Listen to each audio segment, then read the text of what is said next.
Vous avez raté la révolution Internet, ne ratez pas la révolution NFT. Mais c'est une connerie totale. Il y a plein de gens qui ont perdu de l'argent avec la révolution Internet. Mec, tu voulais aider les entrepreneurs à créer un nouveau Facebook, tu te retrouves à vendre des vignettes Panini sur Instagram.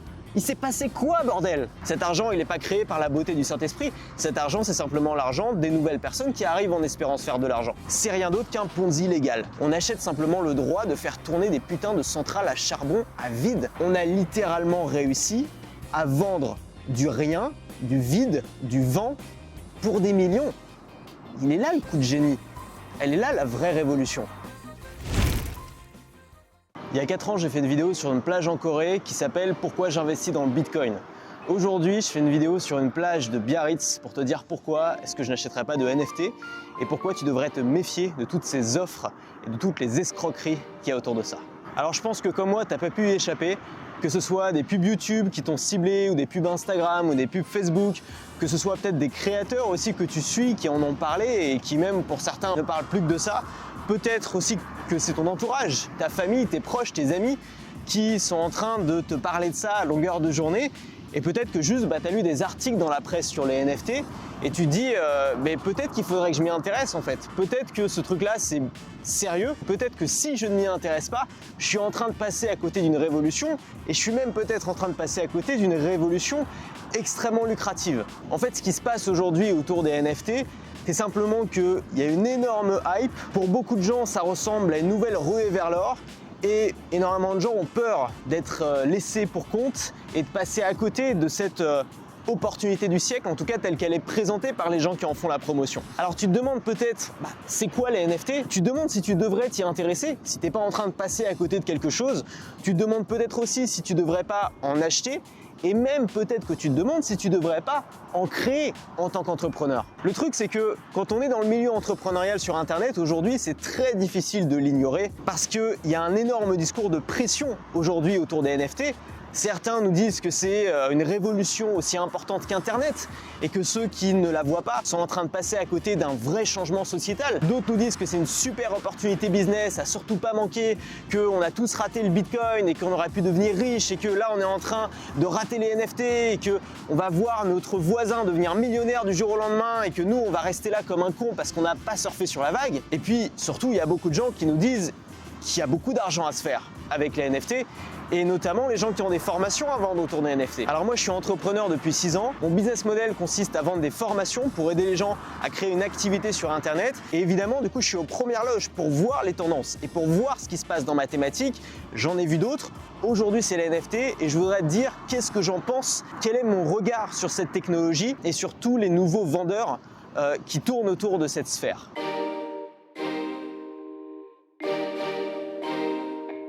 Alors d'abord, tu sais peut-être pas ce que c'est que les NFT, c'est pas si simple à expliquer et moi je suis pas un expert du sujet mais je pense que j'en sais assez pour me faire mon avis. La meilleure façon que j'ai trouvée pour définir ce que c'est qu'un NFT, c'est comme ça. Un NFT, c'est un titre de propriété virtuelle. En fait, il faut comprendre que les NFT, c'est un système qui fonctionne sur le principe de la blockchain. C'est un réseau décentralisé, infalsifiable, qui permet d'inscrire des informations et d'échanger pour l'instant principalement des monnaies virtuelles. Le Bitcoin par exemple est basé sur une blockchain. Le Bitcoin c'est quoi aujourd'hui? C'est principalement une valeur numérique qui est utilisée d'ailleurs pour beaucoup de gens comme valeur refuge pour contrer l'inflation, un peu comme l'or.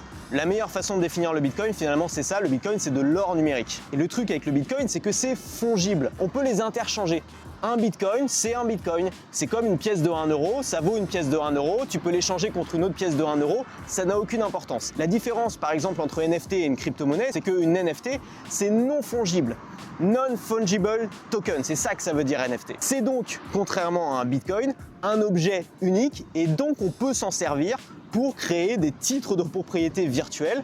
Par exemple, tu peux acheter une œuvre d'art virtuelle sous forme de NFT et elle va officiellement t'appartenir puisque c'est inscrit de manière infalsifiable dans une blockchain. Un très bon exemple de ça, c'est un artiste qui s'appelle Beeple, pour lequel j'ai beaucoup d'admiration parce que c'est quelqu'un qui a compris l'importance du contenu quotidien depuis 2007. Depuis 2007, il crée une œuvre d'art virtuelle tous les jours et c'est très récemment qu'il est devenu très riche en comprenant l'intérêt des NFT par rapport à son activité et en décidant de vendre ses créations virtuelles, numériques, sous forme de NFT pour créer des objets uniques qui peuvent valoir jusqu'à 28 958 000 $. C'est le prix de son œuvre Human One, vendue par la célèbre maison d'enchères Christie's. Alors évidemment, c'est des sommes qui peuvent paraître astronomiques. La plupart des artistes ne gagnent pas ces sommes-là grâce aux NFT. C'est une spéculation qui finalement est propre au marché de l'art. Et moi, personnellement, je ne vois aucun problème avec ça. Je ne vois pas pourquoi un artiste qui vend une peinture pourrait vendre sa peinture très cher parce qu'elle est unique et un artiste qui crée une œuvre d'art virtuelle en 3D ne pourrait pas avoir une pièce unique qu'il pourrait vendre très cher. Donc je trouve ça positif que la NFT puisse permettre aux artistes virtuels de profiter de ce marché de l'art qui peut être complètement délirant mais qui a le mérite d'exister. Et donc ce type de NFT là, les NFT artistiques, je pourrais en être client et donc je pourrais en acheter. Et donc oui, le titre de cette vidéo est un petit peu putaclic, je l'avoue.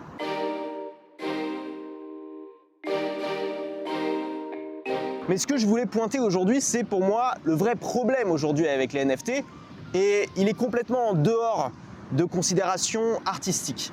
En fait, on a d'un côté les vrais artistes comme Beeple qui créent des œuvres d'art et qui les vendent à des gens qui les apprécient et de l'autre côté, les opportunistes. Et quand je parle des opportunistes, je pense aux CryptoKitties, aux CryptoPunks, au Bored Ape Yacht Club qui sont des projets de NFT qui en fait ne consistent pas vraiment à créer des œuvres d'art artistiques mais plutôt de créer une série d'images très similaires les unes aux autres, très simples qui globalement peuvent être faites en embauchant un mec sur Fiverr et en lui payant 5 € par image et de lancer parfois 5 000, 10 000 variations de la même image en espérant réussir à générer une hype autour et que certaines de ces images prennent énormément de valeur. Et évidemment, au lieu d'en vendre une seule, on va en créer 5000 parce que pourquoi se priver de multiplier ses revenus? Donc finalement, on est sur un modèle qui ressemble un peu à des cartes Pokémon ou à des vignettes Panini qui prennent de la valeur parce qu'on a réussi à créer une hype autour et qui sont vendues en première main, généralement autour de 1 000 € pièce et qui peuvent évidemment, et c'est l'objectif de leurs créateurs, qui peuvent prendre de la valeur à la revente. Et le coup de mettre autour de ces NFT opportunistes, c'est que c'est possible d'inscrire dans la technologie une fonction qui nous permet de toucher une commission à chaque revente.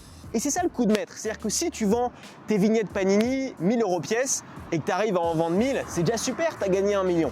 Alors après, il y a des frais pour les créer, mais tu as quand même fait un beau pactole. Mais le mieux, c'est que si tu arrives à créer une hype autour de ça et que les gens les revendent à de nouvelles personnes, toi, tu vas toucher une commission à chaque fois. Alors pourquoi est-ce que les gens achètent ces imageries, ces NFT opportunistes? Généralement pour deux raisons, soit pour l'appât du gain, parce qu'ils espèrent les revendre plus cher, parce qu'on leur a souvent bien moussé la planche en leur disant tu vas voir, tu vas gagner plein d'argent avec, ou alors comme un status symbole, comme un symbole de statut pour dire aux gens regardez, je possède par exemple un exemplaire de CryptoPunk qui sont des NFT qui ont pris une valeur astronomique.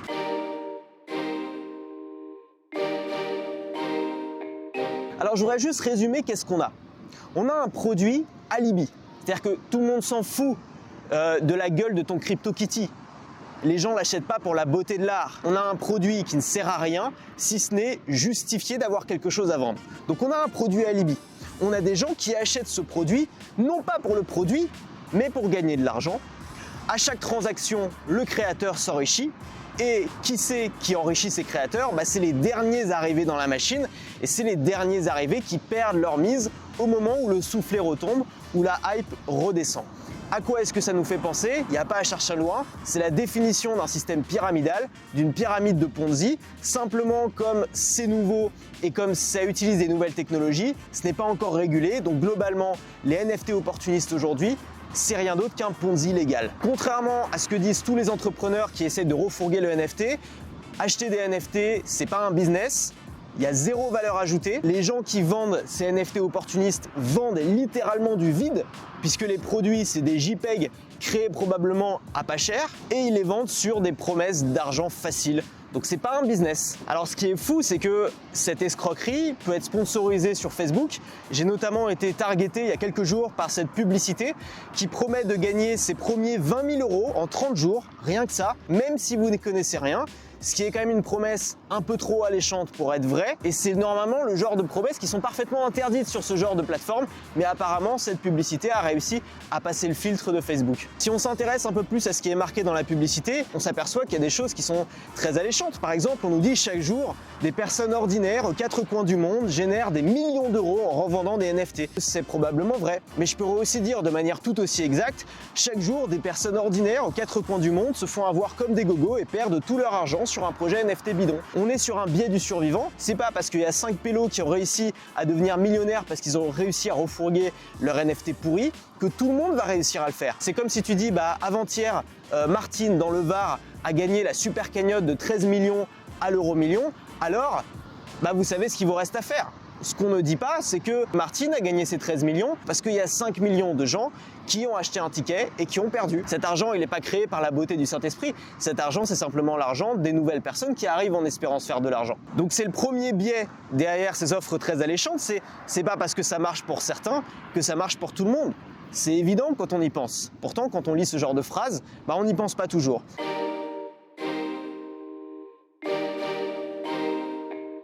Et puis ensuite, la grosse force derrière le marketing des NFT, c'est le FOMO, le Fear of Missing Out, c'est-à-dire la peur de rater quelque chose, la peur d'être laissé sur le carreau, d'être laissé sur le côté, pendant qu'il y a nos voisins, nos frères, nos sœurs, nos amis qui sont en train de s'enrichir avec cette opportunité business exceptionnelle. Donc on a des phrases du style « Vous avez raté la révolution Internet, ne ratez pas la révolution NFT ». Mais c'est une connerie totale. Il y a plein de gens qui ont perdu de l'argent avec la révolution Internet. On semble oublier que 98, 99, 2000, on a eu une des plus grosses bulles financières de l'histoire autour d'Internet, et c'est exactement ce qu'on est en train de vivre aujourd'hui avec les NFT, avec les cryptos. C'est-à-dire que oui, il y avait une technologie qui était prometteuse, oui, il y avait une technologie qui allait être révolutionnaire, mais ce qu'on nous vendait à l'époque, c'était pas ça. La plupart des gens, ils n'ont pas acheté des titres Amazon ou des titres Microsoft, ils ont acheté des titres à la con d'entreprises qui avaient rien d'autre qu'un nom de domaine et qui s'échangeaient pour des millions. On disait aux gens exactement la même chose que ce qu'on leur dit aujourd'hui pour la NFT, on leur disait Internet c'est une révolution, donc achète mon produit. Sauf que c'est pas parce qu'il y a une technologie révolutionnaire que ton produit c'est pas de la merde, Coco. Donc il y a des tas de gens qui se sont fait avoir à l'époque en achetant des titres, en investissant parfois toutes leurs économies dans des coquilles vides, dans des entreprises qui n'avaient pas de produits, qui n'avaient pas de clients, qui ne créaient aucune valeur, qui avaient juste eu le mérite de réserver un nom de domaine et qui faisaient croire à leurs clients qu'ils allaient devenir riches grâce à elles. Tous ces gens ont perdu plein d'argent pendant la révolution Internet. Et c'est exactement ce qui est en train de se passer aujourd'hui avec la révolution des crypto-monnaies et des NFT. Ce n'est pas parce qu'une technologie est prometteuse que tous les projets vont réussir. C'est même souvent exactement l'inverse. Plus le truc est hype, plus on en parle, plus il y a de concurrence et plus il y a de margoulins. Et donc, plus il y a de perdants, comme tous les gens qui ont ouvert un commerce de cigarettes électroniques en 2013 en espérant devenir riches, ou tous les gens qui se sont lancés dans le dropshipping en 2017 parce qu'on leur a promis de l'argent facile. Ils sont où aujourd'hui tous ces gens-là? Ils sont en train d'acheter des NFT parce qu'on leur a fait toujours et encore la même promesse d'argent facile. Mais ils sont jamais devenus riches avec les trucs d'avant. Et moi j'ai envie de pousser un coup de gueule parce que ça me rend triste. Ça me rend triste de voir des gens qui étaient mes mentors.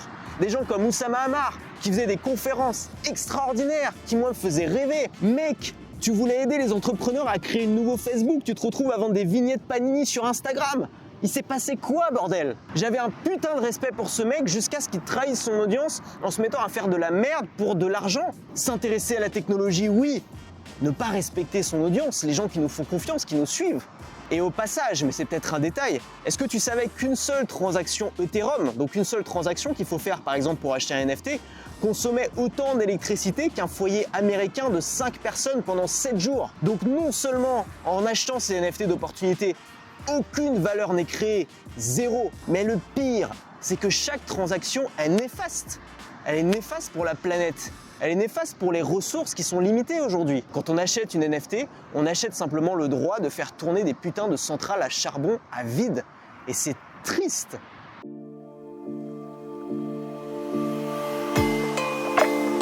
Alors, les NFT, ça a du potentiel. Et comme beaucoup d'entrepreneurs, je m'intéresse à la technologie. Je lis des articles là-dessus, je me forme, j'essaie de garder la tête froide et j'essaie de voir où est la vraie révolution.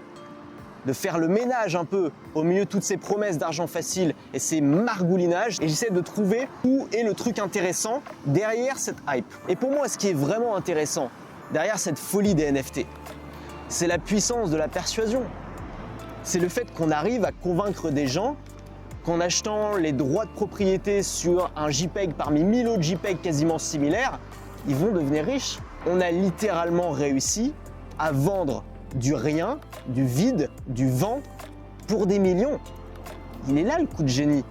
Elle est là la vraie révolution. Et il est là le pouvoir.